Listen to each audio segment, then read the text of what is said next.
So for today's business class, I think we're going to go a little deeper, wax a little philosophical here. You know, the world of business has an infinite number of problems that are regularly presented to any business owner or business person. You know, the person that gets good at solving those problems has infinite job security.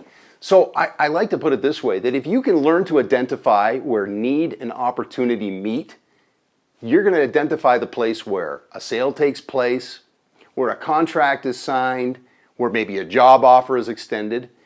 And, you know, I like to use as an example, around here in this house where I live in this community, we get our fair share of door-to-door salespeople.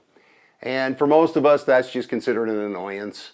And usually it happens when you're sitting down to dinner, if you're like most communities here in the United States. So usually they're selling everything from cleaning supplies to lawn aeration to magazine subscriptions.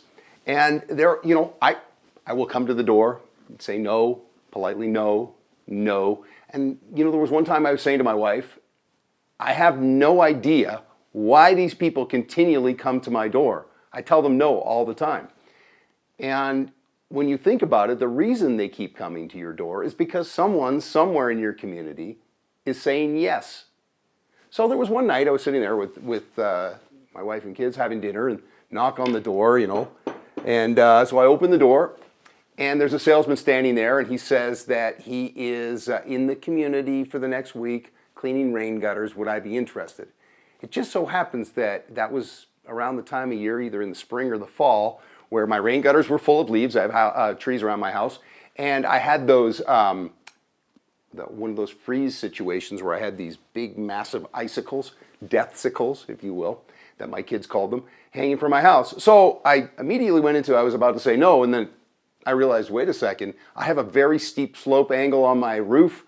I have no interest in climbing around cleaning rain gutters. Yes, absolutely. Right there on the spot, that guy had an opportunity to fix my problem. I had a need, and a contract was signed, and I had somebody gladly paid them to clean my rain gutters. So I'm going to give you the challenge as a business person. Keep your eyes open. Learn to identify where need and opportunity meet, because at that particular junction, that is an opportunity for you as a business person to make hay.